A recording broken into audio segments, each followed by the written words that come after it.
बिस्मिल्लाहिर्रहमानिर्रहीम। अस्सलाम वालेकुम। देखिए, आज हमने पढ़ना है क्लासिफिकेशन ऑफ फूड। सबसे पहले हम देखते हैं क्लासिफिकेशन की ज़रूरत क्यों पेश आती है। क्या बेसिक रीज़न्स हैं कि हमें फूड्स को क्लासीफाई करना पड़ता है और फूड को कैसे क्लासीफाई किया जा सकता है। देखिए, मुख्तलिफ़ इराज़ के अंदर जो मुख्तलिफ़ डिजीज़ हैं, मुख्तलिफ़ पैथोजेनिक ऑर्गेनिज़म्स हैं, मुख्तलिफ़ जो कमोडिटीज़ हैं, उनकी जो कंपोजिशन है वो मुख्तलिफ़ तरीक़ों से इन्फ्लुएंस करती आई है फूड के ऊपर। तो ये जो पैरामीटर हैं, इनको फॉलो करने के लिए, इन्हीं को स्टडी करने के लिए, इनको ऑप्टिमाइज़ करने के लिए क्या किया जाता है, फूड को क्लासीफाई किया जाता है। मिसाल के तौर पर अगर कोई डिजीज़्ड पर्सन है तो उसकी मैं गैस्ट्रोइंटेस्टाइनल एसिडिटी की बात कर देता हूँ, मैं स्टमक एसिडिटी की बात कर देता हूँ कि स्टमक एसिडिटी बहुत ज़्यादा है, तो हम उसे क्या करेंगे, ऐसे फूड्स नहीं देंगे जो उल्टा उस एसिडिटी को बढ़ा रही होंगी। तो हमने क्या किया है, फूड को न्यूट्रिशनल वैल्यू की बेस पे, उसकी कंपोजिशनल वैल्यू की बेस पे और उसकी शेल्फ स्टेबिलिटी की बेस पे डिफरेंट क्लासेस में फूड को क्लासीफाई किया हुआ। अब ये जो क्लासिफिकेशन है क्या करती है, डिफरेंट पर्पसेस को सर्व करती है। कैसे डिफरेंट पर्पसेस को सर्व करती है? मिसाल के तौर पर अगर कोई केमिस्ट है तो केमिस्ट क्या करेगा, फूड की जो क्लासिफिकेशन है on the basis of their composition, के फूड की जो है कंपोजिशन क्या है, वो उसको किस तरीके से क्या कर सकता है, ऑप्टिमाइज कर सकता है, किस तरीके से उस कंपोजिशन से वो देख सकता है कि कौन से कंपोनेंट्स हैं जो ज़्यादा स्पॉयलेज की तरफ लेके जाते हैं। अगर प्रोसेसर है, प्रोसेसर का काम सेल्फ स्टेबिलिटी के साथ है, तो वो देखेगा कि कौन से एजेंट्स हैं जो क्या कर रहे हैं, ज़्यादा डेट्रियोरेशन की तरफ लेके जा रहे हैं फूड्स को, और फूड को कैसे डेट्रियोरेशन से बचाया जा सकता है, उसकी शेल्फ लाइफ को, उसकी जो शेल्फ स्टेबिलिटी है, उसकी जो हम जिसे बोलते हैं कि घर में रखने की एक लाइफ है, सर्वाइवल जो है कि कोई भी फ्रूट या वेजिटेबल कितनी देर के लिए क्या फ्रेश रह सकता है, तो जो प्रोसेसर है वो उसको इन्हांस करता है। अगर कोई न्यूट्रिशनिस्ट है तो न्यूट्रिशनिस्ट क्या करेगा, फूड को, उसकी कंपोजिशन को इस तरीके से स्टडी करेगा कि उसके हेल्थ बेनिफिट्स क्या होंगे। अगर स्पेसिफिक हेल्थ यूज़ की बात करें तो कौन से कंपोनेंट्स ऐसे होंगे जो हेल्थ को इन्फ्लुएंस कर रहे होंगे और कौन से कंपोनेंट्स ऐसे होंगे जो उल्टा हमें डिजीज़ की तरफ लेके जा रहे होंगे, एबनॉर्मेलिटीज़ की तरफ लेके जा रहे होंगे। तो यहाँ पे सबसे पहले हम वही बात करते हैं क्लासिफिकेशन की। क्लासिफिकेशन होती क्या है? क्लासिफिकेशन क्या होती है? Classification is the art of grouping something into different groups and सब ग्रुप्स। क्या है, एक टेक्निक है जिसमें क्या किया जाता है, हमारे पास फूड की या किसी भी ऑर्गेनिजम्स को या किसी भी चीज़ को, उसको ग्रुप या सब ग्रुप में तकसीम करने का जो अमल है उसको हम क्लासिफिकेशन बोलते हैं। तो यहाँ पे मैंने जैसे अभी बात की थी कि हम डिफरेंट वेज के अंदर फूड को क्लासीफाई करते हैं। जो न्यूट्रिशनिस्ट होते हैं वो फूड को कंजम्पशन पैटर्न की बुनियाद पे क्या करते हैं या उनके फंक्शन की बुनियाद पे क्लासीफाई करते हैं। कंजम्पशन पैटर्न के बेस पे क्या है कि ये सीरियल्स हैं, ग्रेन्स हैं, लेग्यूम्स हैं, ठीक है ना, और इनके अंदर प्रोटीन ज़्यादा होती है। फंक्शंस, कौन से स्पेसिफिक फंक्शन हैं, जैसे टोटल फिनोलिक्स हैं, एंटीऑक्सीडेंट्स हैं, ये क्या करते हैं, अपना काम करते हैं। फ्री रेडिकल स्कैवेंजिंग एक्टिविटी या डिफरेंट हेल्थ प्रोमोटिंग एक्टिविटीज़ के साथ एसोसिएटेड होते हैं। जो केमिस्ट होते हैं वो फूड को उसकी केमिकल नेचर के हिसाब से क्या करते हैं, क्लासीफाई करते हैं कि ये इसके अंदर फैट ज़्यादा है, इसके अंदर प्रोटीन ज़्यादा है, इसके अंदर फलां चीज़ ज़्यादा है, इसके अंदर फलां चीज़ ज़्यादा है, इसके अंदर बायोएक्टिव ज़्यादा हैं। जो फूड प्रोसेसर होता है वो फूड को उसकी शेल्फ लाइफ की बुनियाद पे क्लासीफाई करता है कि जो फूड ज़्यादा अरसे तक सर्वाइव कर जाती है वो हमारे पास स्टेबल फूड्स होती हैं, जो उससे कम अरसे तक सर्वाइव करती हैं वो हमारे पास सेमी पेरिशेबल, और जो बिल्कुल फेयरली शॉर्ट टाइम के लिए सर्वाइव करती हैं उनको हम क्या बोलते हैं, पेरिशेबल फूड्स बोलते हैं। अब इसकी क्या है इम्पॉर्टेंट प्रॉपर्टी फूड प्रोसेस जिसको क्या करता है, डील करता है, वो शेल्फ लाइफ है। शेल्फ लाइफ अभी मैंने आपको बताया है क्या है, stability of a food item for fairly longer और shorter period of time is called shelf life, ठीक है ना। अब इस शेल्फ लाइफ को मद्देनज़र रखते हुए क्या करता है, वो फूड को प्रोसेस करता है ताकि उनकी फूड है कंपोनेंट्स की क्या की जा सके, शेल्फ लाइफ को बढ़ाया जा सके, जो लॉसेस हैं फ्रूट और वेजिटेबल के उनको प्रिवेंट किया जा सके और कंज्यूमर तक ज़्यादा से ज़्यादा बेटर वे के अंदर फूड को पहुंचाया जा सके। पहली तो बात थी जो प्रोसेस से डील करता है वो शेल्फ लाइफ है। दूसरी बात है स्पॉयलेज बाय डिफरेंट ऑर्गेनिजम्स, जैसे डिफरेंट बैक्टीरिया हैं, यीस्ट है, मोल्ड है, ठीक है ना, फंजाई आ जाती है। इनसे स्पॉयलेज कैसे प्रिवेंट की जा सकती है फ्रूट्स या वेजिटेबल्स की या फूड आइटम्स की। ये एक्चुअली क्या करते हैं, ये इंजाइम्स प्रोड्यूसर होते हैं। मोस्ट ऑफ द बैक्टीरिया ये इंजाइम्स प्रोड्यूस करते हैं और वो इंजाइम्स जो होते हैं फूड कंपोनेंट्स की डेटरियोरेशन काज कर रहे होते हैं या इट सेल्फ ये क्या करते हैं, कंज्यूम करते हैं, उनको डिस्ट्रॉय करते हैं, या ऐसे प्राइमरी और सेकेंडरी मेटाबोलाइट्स रिलीज करेंगे जिसकी वजह से क्या होता है, फूड की ब्रेकडाउन होना शुरू हो जाती है और उनके अंदर स्पॉयलेज हो जाती है। इसके अलावा जो है प्रोसेसर वो क्या करता है, heat processing requirements different foods की देखता है और कंज्यूमर सेफ्टी एस्पेक्ट्स भी देखता है। अब हमारे पास कुछ फूड्स ऐसी हैं जो बायोएक्टिव कंपोनेंट्स जिनके अंदर ज़्यादा होते हैं, फिनोलिक्स ज़्यादा होते हैं, उनको क्या किया जाता है, हीट ज़्यादा नहीं दी जाती है कि उसके अंदर जो वोलेटाइल कंपोनेंट्स हैं या जो हीट्स लायबल कंपोनेंट्स हैं उनको ब्रेक ना हो सके, वो ख़राब ना हो जाएं, उनकी ब्रेकेज से प्रिवेंट किया जाता है। और कंज्यूमर सेफ्टी ऐसे देखी जाती है कि हम कोई ऐसे फूड को मिक्स तो नहीं कर रहे जिनकी वजह से ऐसे रिएक्शंस प्रोड्यूस हो जाएं, ऐसे रिएक्शंस हों जिनकी वजह से ऐसे बाय प्रोडक्ट्स बने जो फूड को क्या कर रहे हो, कंज्यूमर को नुकसान पहुंचा रहे हो। इसकी मिसाल मैं ऐसे देता हूँ, मिलार्ड रिएक्शन। जब हम क्या करते हैं, शुगर को हीट करते हैं हाई टेम्परेचर पे तो वो ब्राउन कलर में तब्दील हो जाती है, जैसे कैंडीज़ वगैरह के अंदर होता है। कुछ कंज्यूमर ऐसे होते हैं ये मिलार्ड प्रोडक्ट कंज्यूम करते हैं तो उनके लिए क्या होता है, उनको ये ठीक नहीं रहती हैं। इसके अलावा जो है जो हमारे पास प्रोसेसर है वो फूड को पीएच वैल्यू की बेस पे भी कैटेगराइज करता है, पीएच की बेस पे भी क्लासीफाई करता है। पीएच हमारे पास हाई एसिड फूड्स होती हैं, लो एसिड फूड्स होती हैं, इसके अलावा हमारे पास मीडियम एसिड फूड्स होती हैं और एसिड्स फूड्स होती हैं। डिफरेंट फूड ग्रुप के अंदर क्या किया जाता है, फूड को on the basis of acidity भी डिवाइड किया जाता है ताकि उसकी जो हैंडलिंग एंड प्रोसेसिंग है उसको मॉनिटर किया जा सके।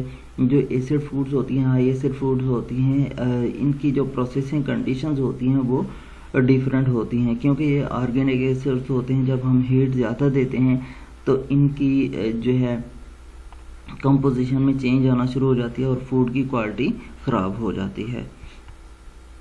अब food on the basis of perishability, classification of food on the basis of perishability. Perishability क्या होती है, perishability is the ability of food component to withstand the temperature और environmental conditions in different zones, ठीक है ना। Ability of food commodity to withstand different environmental conditions, to the ability of food components to survive for fairly longer or shorter period of time. Shelf life क्या होती है, किसी भी food components की थोड़े या ज़्यादा अरसे तक ठीक रहने की सलाहियत होती है। जितनी भी फूड्स होती हैं वो क्या करती हैं, कीपिंग क्वालिटीज़ में एक दूसरे से डिफ़र करती हैं। कैसे डिफ़र कर रही होती हैं, अब हम क्या करते हैं, मिल्क ले आते हैं, फ़िश ले आते हैं, हम मार्केट से क्या करते हैं, ग्रेन्स ले आते हैं, फ्लोर ले आते हैं, तो डिफरेंट कमोडिटीज़ हैं तो ये क्या करती हैं, डिफरेंट वे से सर्वाइव कर सकती हैं। जैसे जैसे टेम्परेचर बढ़ता चला जाएगा, फ़िश जल्दी ख़राब हो जाएगी, मिल्क जल्दी ख़राब हो जाएगा, मीट जल्दी ख़राब हो जाएगा। लेकिन जैसे टेम्परेचर बढ़ता चला जाएगा तो सीरियल ग्रेन्स की शेल्फ लाइफ बढ़ती चली जाएगी। तो इनकी कीपिंग क्वालिटीज़ क्या होती हैं, डिफरेंट होती हैं। कुछ कमोडिटीज़ जैसे वीट है, राइस है, मेज़ है, ये बहुत लंबे अरसे तक 3-4 साल तक ठीक रह सकती हैं, ठीक है ना।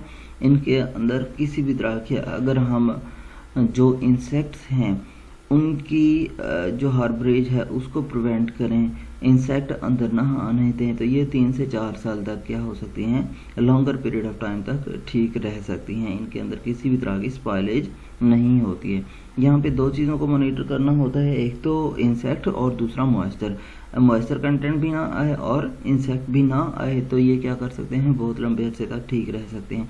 जबकि फ्रूट या वेजिटेबल होते हैं, मीट है, फिश है, मिल्क है, तो ये बहुत थोड़े अरसे तक ठीक रह सकते हैं, few days to few weeks हो सकता है, उसके बाद ये ख़राब होना शुरू हो जाते हैं। हमारे पास जो मिल्क वगैरह है ये तो just few hours to few days की हम बात नहीं कर सकते, हम कह सकते हैं एक फ्यू हार्स की बात कर सकते हैं।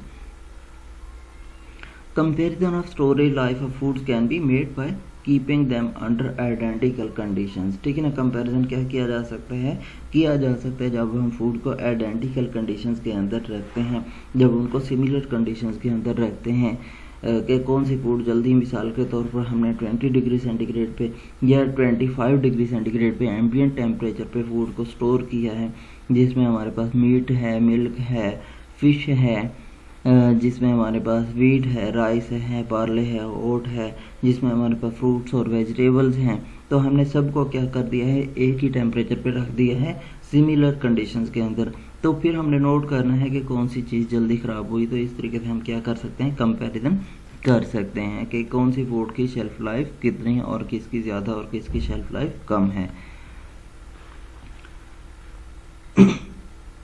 जब हम फूड को क्या करते हैं 22 डिग्री सेंटीग्रेड पे, या मैंने 20 या 25 डिग्री सेंटीग्रेड की बात की, 22 डिग्री सेंटीग्रेड पे क्या करते हैं, स्टोर करते हैं, तो बीफ और फिश है, पोल्ट्री है, ये फ्यू डेज, 1 डे ओनली, ठीक है ना, एक्सेप्टेबल फॉर 1 डे ओनली। तो क्या है, जो हमारे पास मीट और प्रोडक्ट हैं सिर्फ 1 दिन तक ठीक रह सकती हैं 22 डिग्री सेंटीग्रेड। जब हम वेजिटेबल्स को क्या करते हैं, लीफी वेजिटेबल को 22 डिग्री सेंटीग्रेड पे रखते हैं, तो ये 7 डेज तक ठीक रह सकती हैं। फ्रूट्स जो हैं वो 1 to 20 डेज तक ठीक रह सकते हैं। Most of the root crops में हमारे पास जैसे पोटैटो है, हमारे पास स्वीट पोटैटो है, ठीक है, ये क्या कर सकते हैं, अनियन है, गार्लिक है, ये 7 to 50 डेज तक ठीक रह सकते हैं। नेचुरली और आर्टिफिशियली ड्राइड कमोडिटीज जैसे सीड्स हैं, fruit and dried smoked fish है, ये क्या कर सकती हैं, 350 डेज तक या इससे ज़्यादा अरसे तक ठीक रह सकती हैं। सो जब हम शेल्फ लाइफ की बेस पे देखते हैं तो फूड प्रोसेसर फूड को 3 मेजर कैटेगरीज के अंदर तकसीम करते हैं शेल्फ लाइफ की बेस पे, stable food, semi perishable foods और पेरिशेबल फूड। सबसे पहले हम बात कर लेते हैं अब स्टेबल फूड की। स्टेबल फूड्स क्या होती हैं? स्टेबल फूड्स ऐसी फूड्स होती हैं जिनको प्रॉपर कंडीशंस के अंदर हम लंबे अरसे तक क्या कर सकते हैं, स्टोर कर सकते हैं। ये अरसा कितना होगा? 3 मंथ से 3 ईयर तक हो सकता है या इससे ज़्यादा का अरसा भी हो सकता है। जब मैंने अभी बात की है, जब हमने रोडेंट्स का, इंसेक्ट्स का, पेस्ट का प्रॉपर कंट्रोल रखेंगे और प्रॉपर मॉइस्चर कंट्रोल रखेंगे, वहाँ पे मॉइस्चर एंटर ना हो रहा हो, वहाँ पे रोडेंट्स, पेस्ट, इंसेक्ट वगैरह कोई चीज़ ना एंटर हो रही हो, तो फिर हम ग्रेन्स को क्या कर सकते हैं, लॉन्गर पीरियड ऑफ टाइम तक स्टोर कर सकते हैं। वो 3 to 4 ईयर्स, मतलब 3 ईयर्स तक बिल्कुल ठीक रह सकते हैं, उनके अंदर किसी भी तरह की डेटेरियोरेशन नहीं आती है। अब यहाँ पे हमारे पास जो स्टेबल फूड्स हैं उसमें कौन कौन सी चीज़ें आ जाती हैं? हनी है, टैमरिंड है, शुगर है, ड्राई सीरियल्स हैं जिसमें वीट, मेज, बार्ले आ जाते हैं, लेग्यूम्स हैं, कॉपीज़ है, चिकपीज़ है, माश है, लेंटिल्स है। ये डिफरेंट हमारे पास जो दालें हैं और डिफरेंट जो सीरियल ग्रेन्स हैं, ये क्या रह सकती हैं, 3 साल तक ठीक रह सकती हैं अगर हम इन्हें प्रॉपर कंडीशंस के अंदर स्टोर करें। और हनी भी क्या रह सकती है, 3 साल तक प्रॉपर रह सकती है। Processed foods like powdered non fat milk, हाँ, हमारे पास जो मिल्क की कैटेगरीज होती हैं वो दो तरह की होती हैं। जो पाउडर मिल्क होता है, एक हमारे पास फैट होती है 3.5% और नॉन फैट होता है। जो नॉन फैट मिल्क है वो क्या रह सकता है, 3 साल तक ठीक रह सकता है। इसके अलावा ब्रेकफास्ट सीरियल्स, पास्ता है, ये भी क्या कर सकती हैं, 3 साल तक ठीक रह सकती हैं। Food spoilage agent do not radially spoil the naturally stable foods. क्या है, जो नेचुरली स्टेबल फूड्स होती हैं उनको उसको फूड स्पॉयलेज एजेंट्स जल्दी ख़राब नहीं कर सकते हैं। क्यों जल्दी ख़राब नहीं कर सकते हैं, क्योंकि यहाँ पे मॉइस्चर कंटेंट बहुत ज़्यादा कम होता है। हमेशा जब भी हम शेल्फ लाइफ की बात करते हैं तो हम फूड को बेसिक जो पैरामीटर है वो मॉइस्चर है। ऐसी फूड जिनके अंदर मॉइस्चर कंटेंट बहुत कम होता है वो लंबे अरसे तक ठीक रह सकती हैं। वो हमारे पास ड्राइड वेजिटेबल्स हों, ड्राइड फ्रूट्स हों, सीरियल्स हों, या हमारे पास पल्सेस हों। ड्राइड मीट भी हो तो वो भी क्या कर सकता है, फेयरली लॉन्ग टाइम के लिए ठीक रह सकता है। जबकि जैसे जैसे मॉइस्चर कंटेंट बढ़ता चला जाता है तो मॉइस्चर कंटेंट बढ़ने के साथ होता ये है कि स्पॉयलेज होना शुरू हो जाती है। क्यों स्पॉयलेज होना शुरू हो जाती है, जब 80 to 90% मॉइस्चर पे हम जाते हैं तो बैक्टीरियल ग्रोथ बहुत ज़्यादा हो सकती है। Bacteria in the presence of water can survive more and can reproduce more. तो ये जो रिप्रोडक्शन है और ये जो सर्वाइवल है, इसके इन्हांसिस वैल्यूज़ क्या करती हैं, इन्हांस्ड वैल्यूज़ मॉइस्चर की जो फूड की शेल्फ लाइफ है उसको कम कर देती हैं। Deterioration observed in commercially processed food ranges from chemical changes within the commodity. क्या होती है, फूड कमोडिटीज़ के अंदर केमिकल चेंजेस आना शुरू हो जाएंगी, या उनकी ब्राउनिंग होना शुरू हो जाएगी, या रेंसिडिटी डेवलप होना शुरू हो जाएगी, उसका फ्लेवर लॉस हो जाएगा, न्यूट्रिएंट लॉसेस होना शुरू हो जाएंगे, या फिर क्या होगा, टेक्सचर लॉस होना शुरू हो जाएगा। टेक्सचर लॉस की हम कैसे बात करते हैं, आप फ्रूट लेके आते हैं, आपने 3 से 4 दिन के बाद उसको किन्नू की एग्जांपल ले लें, आप किसी और फ्रूट की एग्जांपल ले लें, आपने उसको क्या किया है, आजकल वेदर कंडीशंस जो है उसका भी बहुत ज़्यादा इन्फ्लुएंस होता है। वेदर अगर कोल्ड वेदर है तो वो जल्दी ख़राब नहीं होगा, जबकि आप हॉट वेदर के अंदर समर सीजन के अंदर क्या करेंगे, रखेंगे तो 3-4 दिन के अंदर बिल्कुल फ्लफी हुआ पड़ा होगा, उसका टेक्सचर लूज हुआ पड़ा होगा। जो स्टेबल फूड्स होती हैं उनका moisture content below 15 degree centigrade होता है। नेक्स्ट हमारे पास है semi perishable foods. Semi perishable foods ऐसी फूड्स होती हैं जो क्या कर सकती हैं, सरवाइव कर सकती हैं फ्यू मंथ्स तक, ठीक है ना, few weeks to few months. इसमें हमारे पास कौन कौन सी कमोडिटीज़ आ जाती हैं, हमारे पास इसमें आ जाती है स्नैक फूड्स हैं, हमारे पास इसमें आ जाती हैं जिंजर है, गार्लिक है, अनियन है, इसके अलावा हमारे पास आ जाते हैं पोटैटोज़ हैं। ये क्या कर सकते हैं, फ्यू मंथ तक सरवाइव कर सकते हैं। अब इसमें क्या है, few weeks to few month इनकी शेल्फ लाइफ होती है। कमर्शियली प्रोसेस्ड फूड जैसे फ्राइड स्नैक्स हैं, चीज़ वराइटीज़ हैं, आइसक्रीम है, इनकी नॉर्मल शेल्फ लाइफ कितनी होती है, 4 मंथ तक होती है। वो भी क्या आती हैं, इसी कैटेगरी के अंदर आती हैं, सेमी पेरिशेबल फूड्स के अंदर आती हैं, क्योंकि वो लॉन्गर पीरियड ऑफ टाइम के लिए ठीक नहीं रह सकती हैं, ख़राब हो जाती हैं। अच्छा, यहाँ पे सेमी पेरिशेबल फूड्स जो हमारे पास मोस्टली हम घरों में क्या करते हैं, हाउस होल्ड लेवल पे यूज़ करते हैं, इसमें वेजिटेबल्स भी आ जाती हैं। मोस्ट ऑफ द वेजिटेबल्स जिसमें हमारे पास क्या है, पोटैटो वगैरह है, अनियन है, गार्लिक है, जिंजर है। इनको देखें आप, घरों में क्या कर सकते हैं, लंबे अरसे तक स्टोर कर सकते हैं। कब लंबे अरसे तक स्टोर करेंगे, जब आप प्रॉपर इन्वायरमेंटल कंडीशंस देंगे।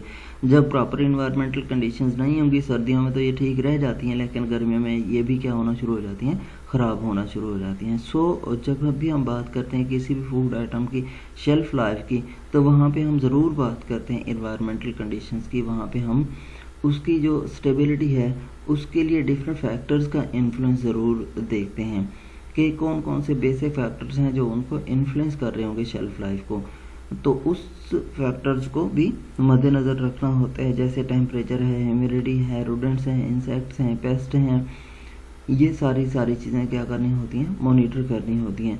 क्योंकि अगर हमारे पास कोई सेमी पेरिशेबल फूड है, जैसे पोटैटो है, उसको कोई रूडेंट आया, आधा खाया और आधा खाने के बाद छोड़ के चला गया है, या उसे डैमेज करके चला गया, तो वो डैमेज पार्ट जो होगा वो माइक्रोबियल अटैक के लिए मोर ससेप्टिबल होगा। जब मोर ससेप्टिबल होगा तो माइक्रो ऑर्गेनिजम्स उस पर अटैक करेंगे और स्पॉइल करना शुरू कर देंगे।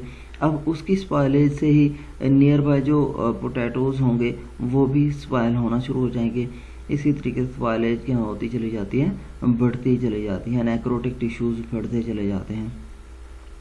ये जो चीज़ें होती हैं मॉनिटर करनी पड़ती हैं, जितने भी फैक्टर्स हैं उनको कंट्रोल करना पड़ता है। अब सेमी पेरिशेबल फूड्स मोस्टली जो इनके अंदर स्पॉइलेज होती है वो ऑटोलाइसिस होती है। ऑटोलाइसिस क्या होती है? ऑटोलाइसिस हम बोलते हैं सेल्फ डिस्ट्रक्शन को, सेल्फ ब्रेकडाउन को। सेल्फ ब्रेकडाउन फूड कमोडिटीज़ के अंदर क्यों होगी? जो डिफरेंट इंजाइम्स मौजूद हैं फूड्स के अंदर, या माइक्रोफ्लोरा मौजूद है, माइक्रो ऑर्गेनिजम्स मौजूद हैं, तो वो क्या करते हैं, केमिकल रिएक्शंस को क्या कर देते हैं, स्टिमुलेट कर देते हैं। जब केमिकल रिएक्शंस को स्टिमुलेट कर देंगे तो फूड कंपोनेंट की सेल्फ डिस्ट्रक्शन शुरू हो जाएगी due to its own enzymatic system. मिसाल के तौर पर पोटैटो की बात करते हैं, पोटैटो के अंदर स्टार्च ज़्यादा है। अब यहाँ पे अमाइलेजेस क्या होंगे, अगर प्रोड्यूस होंगे तो वो स्टार्च को ब्रेक करना शुरू कर देंगे और पोटैटो की जो कंसिस्टेंसी है, जो उसका टेक्सचर है, वो चेंज होना शुरू हो जाएगा। डिफरेंट फूड कमोडिटीज़ के अंदर डिफरेंट क्या है, हमारे पास जो एंजाइम्स हैं वो एक्ट कर रहे होते हैं। अगर मैं फ्रूट्स की बात करता हूँ, फ्रूट्स में क्या है, हमारे पास राइपनिंग एंजाइम्स या इथाइलिन गैस जो प्रोडक्शन है वो ज़्यादा हो रही है, कंटिन्यू है, तो वो भी क्या कर देती है, जल्दी ओवर राइप कर देती है। जब फ्रूट या वेजिटेबल ओवर राइप हो जाएगा तो उसके अंदर क्या होना शुरू हो जाती है, डेट्रियोरेशन होना शुरू हो जाती है। सेनेसेंस के बाद सेल डेथ, और सेल डेथ के बाद फ्रूट सारा का सारा ज़ाय हो गया। Mode of deterioration in commercially processed food is usually by chemical reaction, जैसे रेंसिडिटी है। ऐसे फूड जिनके अंदर फैट ज़्यादा होती है, रेंसिडिटी हम कहते हैं फैट की ब्रेकडाउन को। जब हम वाटर की मौजूदगी में, ये हमारे पास रेंसिडिटी दो तरह की होती है, एक हाइड्रोलैटिक रेंसिडिटी होती है और एक हमारे पास होती है फोटो, ठीक है ना, रेंसिडिटी। अब हाइड्रोलैटिक रेंसिडिटी में इन द प्रेजेंस ऑफ वाटर, या अगर सनलाइट की मौजूदगी में रेंसिडिटी हो रही होगी, लाइट के मौजूदगी में, वो तो हमारे पास आ जाएगी फोटो ऑक्सीडेशन होना शुरू हो जाती है, या फोटोलाइटिक रेंसिडिटी होना शुरू हो जाती है फूड्स की। या फिर दूसरा ब्राउनिंग है। ब्राउनिंग कब होती है? जब शुगर जो है वो कन्वर्ट होना शुरू हो जाती है वन फार्म से अनदर फार्म के अंदर। लॉस ऑफ टेक्सचर, अब जैसे कि ग्रेनीनेस है, आइस और लैक्टोज क्रिस्टलाइजेशन इन आइसक्रीम।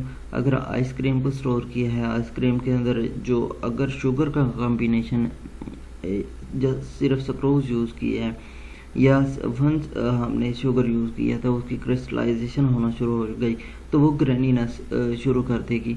अब ये जो ग्रेनीनेस है वो क्या कर देती है, क्वालिटी ऑफ द फूड को डिस्ट्रॉय कर देती है। आइसक्रीम का टेक्सचर वैसा नहीं रहेगा, इसलिए जो कंज्यूमर है उसको प्रेफर नहीं करेंगे।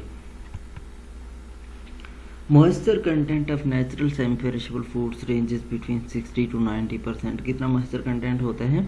हमने स्टेबल फूड की बात की है, मॉइस्चर कंटेंट 15% से बिलो होते हैं, जबकि हमारे पास जो सेमी पेरिशेबल फूड्स होती हैं उसका मॉइस्चर कंटेंट 60 to 90% होता है। तो हम जो स्पेशल स्ट्रक्चर है एंड कंपोजिशन प्रोवाइड दम resistance against spoilage. Special structure क्या होता है? उनकी जो पील है, हस्क है, ठीक है ना, शेल है, ये क्या कर रहा होता है, स्पेशल रेजिस्टेंस प्रोवाइड कर रहा होता है किसी भी डैमेज से। और जब हम पील, स्किन, ठीक है ना, की बात करते हैं, हस्क की बात करते हैं, ये एक्चुअली क्या है, प्रोटेक्टिव कवरिंग है जो हमें डिफरेंट माइक्रोबियल कंटेमिनेशन से बचा रही होती हैं। Potato similar commodities can care for few month if they are not bruised, ठीक है ना, अगर वो डैमेज ना हो तो फ्यू मंथ तक ठीक रह सकते हैं, अगर डैमेज हो जाए तो ख़राब हो जाएंगे। और दूसरी बात है वही प्रॉपर कंडीशंस की, टेम्परेचर है, ह्यूमिडिटी है। इंसेक्ट या रोडेंट प्रूफ वेयर हाउसेस के अंदर होंगे तो वो Fairlie long period of time store हो सकते हैं, ठीक रह सकते हैं, अदरवाइज़ वो ठीक नहीं रहेंगे। इसी तरीके से जो handling of other semi perishable ensure longer shelf life, handling भी क्या है, बहुत बड़ा पैरामीटर है। नेक्स्ट हमारे पास आ जाता है पेरिशेबल फूड्स। पेरिशेबल फूड्स वो फूड्स होती हैं जो जल्दी ख़राब हो जाती हैं, जिनकी शेल्फ लाइफ क्या होती है, कम होती हैं। Perishable foods have shelf life of a few hours to few days under modest storage condition. जब क्या करते हैं, ऑप्टिमम स्टोरेज कंडीशंस होती हैं तो उनकी शेल्फ लाइफ क्या होती है, few hours to few days होती है। Food classified in this category are fresh commodities, जैसा मिल्क है, मीट है, फिश है, एग है, फ्रूट एंड वेजिटेबल हैं। ठीक है, फ्रूट्स एंड वेजिटेबल्स में हमारे पास कुछ चीज़ें आ जाती हैं जो हम उनको सेमी पेरिशेबल फूड की कैटेगरी में भी रखते हैं, लेकिन मोस्ट ऑफ द टाइम क्या है, ये पेरिशेबल फूड्स के अंदर आ जाती हैं और जल्दी ख़राब हो जाती हैं। Among the processed foods, some type of dairy products, pasteurized fluid milk हैं, कॉटेज चीज़ है, फ्रेश क्रीम है, फ्रेश बेकरी प्रोडक्ट्स हैं, ये जैसे बेकरी है, ब्रेड है, चपाती है, इस क्लास में आती हैं। Heat canned foods are treated as perishable when these are opened for consumption or further preparation। मतलब कि जब हमने क्या किया है, प्रोसेस्ड फूड्स हैं, जब वो पैक्ड हैं, ऑप्टिमम स्टोरेज कंडीशंस के अंदर रखी हुई हैं, तो उसकी हम शेल्फ लाइफ की स्टडी क्या है, हम डिफरेंट वे से करते होते हैं। लेकिन जब हम ओपन करेंगे तो वो जल्दी जल्दी ख़राब होना शुरू हो जाएंगी, तो इसलिए वो क्या आती हैं, पेरिशेबल कैटेगरी के अंदर आती हैं। Storage of such food at low temperature, जैसे कि हाउस होल्ड रेफ्रिजरेटर है, में प्रोलॉन्ग देयर शेल्फ लाइफ। जो पेरिशेबल फूड्स होती हैं, अगर हम उनको क्या करें, रेफ्रिजरेटर के अंदर स्टोर कर लें तो उनकी शेल्फ लाइफ क्या हो जाती है, बढ़ जाती है। रेयर केसेस के अंदर ऐसी फूड्स क्या कर सकती हैं, 4 वीक तक भी रह सकती हैं। मिसाल के तौर पर आपने उनको फ्रीज़ कर लिया है या आपने उनको ऑप्टिमम कंडीशंस के अंदर, जैसे कि हम वेजिटेबल्स की, फ्रूट्स की बात करते हैं, जब उनकी कंट्रोल्ड एटमॉस्फेयर स्टोरेज की बात करते हैं तो वो काफ़ी अरसे तक क्या हो सकती हैं, ठीक रह सकती हैं। मॉइस्चर कंटेंट इन फूड का 80 to 90% होता है, और यही सबसे बड़ा पैरामीटर है जो माइक्रोबियल स्पाइलेज की रीज़न बनता है। बैक्टीरिया ग्रोथ मैक्सिमम होती है, जब बैक्टीरियल ग्रोथ मैक्सिमम होगी तो स्पाइलेज के चांसेस क्या होते हैं, सबसे ज़्यादा होते हैं। Perishable foods are readily spoiled by autolysis and micro organism. ठीक है ना, एक तो ऑटोलाइसिस, उनके जो अपने इंजाइम्स होंगे वो उसको कंपोनेंट्स को ब्रेक कर रहे होंगे, और दूसरा माइक्रो ऑर्गेनिजम्स ब्रेक कर रहे होते हैं। Such foods having a very short shelf life require immediate attention by the processor। इसीलिए क्या प्रोसेसर को जल्दी एक्शन लेना पड़ता है और जल्दी उनको प्रोसेस करके पैक करना पड़ता है। कंज्यूमर जो है उसको जल्दी कंज्यूम करना चाहिए, जो प्रोसेसर है उसको जल्दी प्रोसेस करना चाहिए मिनिमल टाइम फ्रेम के अंदर, ताकि उसकी शेल्फ लाइफ क्या हो, डिस्टर्ब ना हो, उसको लॉन्गर पीरियड ऑफ टाइम के लिए स्टोर किया जा सके। प्रोसेसिंग टेक्नोलॉजीज़ ऐसी फूड्स के लिए क्या है, शेल्फ लाइफ को एक्सटेंड करने के लिए ऐसी होनी चाहिए जो उनको जल्दी जल्दी क्या करें, कन्वर्ट कर दें प्रोसेस्ड फॉर्म के अंदर। यहाँ तक आप लोगों को कोई सवाल हो तो पूछ सकते हैं।